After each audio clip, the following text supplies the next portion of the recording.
그런 게 있잖아요. 그 4차 산업혁명이 일어난다고 그러잖아요. 그래 이미 산업혁명이 일어났었잖아요.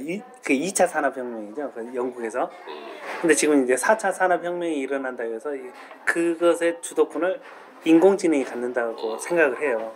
그러다 보니까 그러면 사람들은 도태될 것인데 도태되지 않으려면 어떻게 살아야 되느냐 이 말을 해요. 네. 인공지능이라고 하면은 모든 방대한 지식이 들어가는 거예요. 그렇죠. 다시 말하면 우리가 도덕을 배우고 사회를 배우고 기술을 배우고 농업을 배우고 영어를 배우고 수학을 배우고 국어를 배우고 이런 했던 것처럼 우리 머릿속에 모든 지식이 들어갔죠. 그런데 AI 인공지능조차도 그것을 이제 표출을 하겠다는 거거든요. 빅데이터는 계속 이렇게 담아놓는 역할이었고 이 빅데이터를 활용해서 실제로 아웃풋을 내겠다. 어플리케이션 하겠다는 게 이게 인공지능의 시도입니다.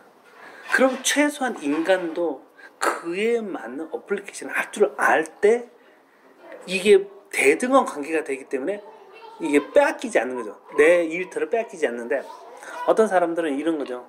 내가 배웠어. 근데 삶에 적용이 안 돼요. 활용이 안 되고 어플리케이션이 안 돼요. 이러면은 인공지능은 어플리케이션인데 나는 못해. 그러면 인공지능에 도태돼 버린 거죠. 그러니까 우리가 신앙 안에서도 말씀을 들었어. 근데 말씀을 들었는데 들을 때는 좋아. 굉장히 뭐 감동이 있는 것 같고 그렇지만 돌아서 그러니까 그러면 나는 생활에서 어떻게 살으라고 적용을 못하는 거죠. 내가 학교에서 공부를 배웠어요. 맨날 시험 보면 100점이요. 그런데 실제 밖에 나오니까 내가 그걸 어디다 써먹어? 써먹질 못해. 자기가 배운 학문을 써먹질 못해. 활용을 못한다는 거죠. 그 다음에 내가 나름대로 막 그 아이디어가 좋아가지고 굉장히 좋은 기술을 딱 그 도안을 해가지고 특허를 냈어요. 그래 특허를 가지고 있으면서 아싸 난 좋다라고 해요. 그런데 이걸 제품으로까지 어플리케이션을 못하는 거예요. 그러면 아무 필요가 없거든. 그러니까 지금 시대에 살아남는 사람들 같은 경우 보면은 살아가는 사람들을 보면은 배우긴 배웠지만 듣긴 들었지만 이걸 생활에다가 적용을 못하는 거예요. 어플리케이션 못하는 거예요. 근데 AI는 4차 산업혁명을 이끄는 AI의 경우는 이제 빅데이터로 해가지고 듣는 것은 다 들었다는 거예요. 그 다음부터는 내가 어플리케이션 하겠다. 그러니까 어플리케이션을 못하는 인간은 내가 그 자리를 대신하겠다. 그러니까 어플리케이션을 할 수 있으려면은 제가 아까 이야기했듯이 자기가 배운 학문을 실제 삶에다 적용할 수 있는 사람들을 보면 그게 누구냐면 전문가 집단이거든요. 소위 석박사 이상의 전문가 집단이고 그들을 뭐라고 하냐면 필로소피 철학자라고 하죠. 그러니까 저 같은 경우도 이학 박사를 PhD 해가지고 필로소피 닥터라고 해요. 철학적인 사고가 되는 박사라는 거죠. 그 디그리라는 거죠.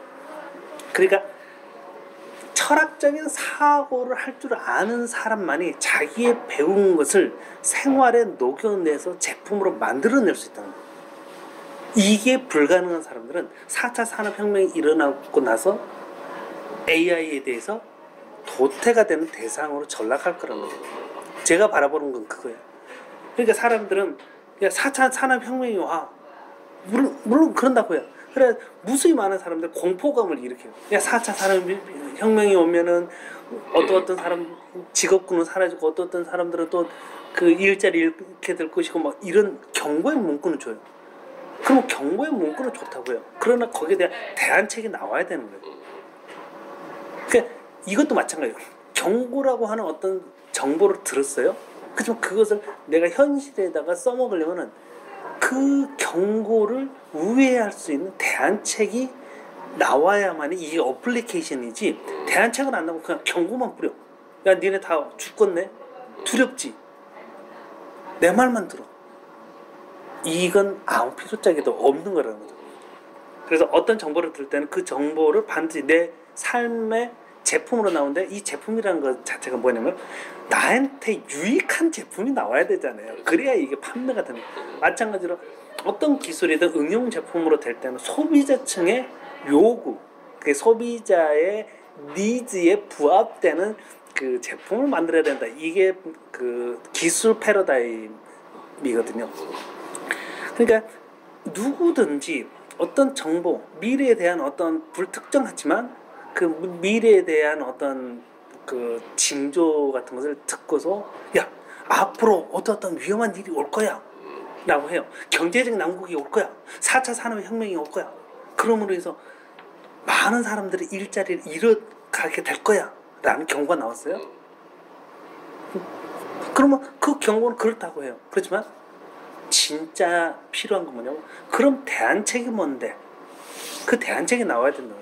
근데 대개 보면 대안책을 제시를 못해요. 저는 이제 그게 뭐냐면은 그 대안책을 보면은 생각하는 사람, 그래야만 자기가 지금까지 배웠던 그것을 새로운 세상에 응용해서 써먹을 수 있다는 거죠. 그러니까 최소한 지방대생이 살아남으려면은 지천에 깔린 서울연구대생하고 경쟁할 수 있는 그게 있어야 될 거 아니에요. 이미 학벌로서는 이길 수가 없어요. 그러니까 사람이 빅데이터를 이길 수가 없는 거죠. 그러나 실제 산업 현장에 나가서 그 자기가 배운 것을 활용하는 이 부분에서는 만만치 않은 거예요. 스카이 나온 출신이나 지방대 나온 출신이나 이 아웃풋을 만들어내는 부분에서는 떨어지지 않네? 그러면은 기업의 오너로서는 야, 굳이 내가 비싼 돈 주고 스카이 쓸까? 그냥 조금 내가 보통 지방대상보다는 조금 더 웃돈을 주더라도 그래도 스카이보다는 웃돈을 안 줄 수 있어. 그렇죠. 내가 이 정도면 내가 젤을 써버리지. 이렇게 된다는 거야. 목사님들 많이 드셔요. 내가 이런 부분에서 4차 산업혁명에 있어서는 우리가 살아남을 수 있는 그런 대안책이지 않을까 싶어요. 네?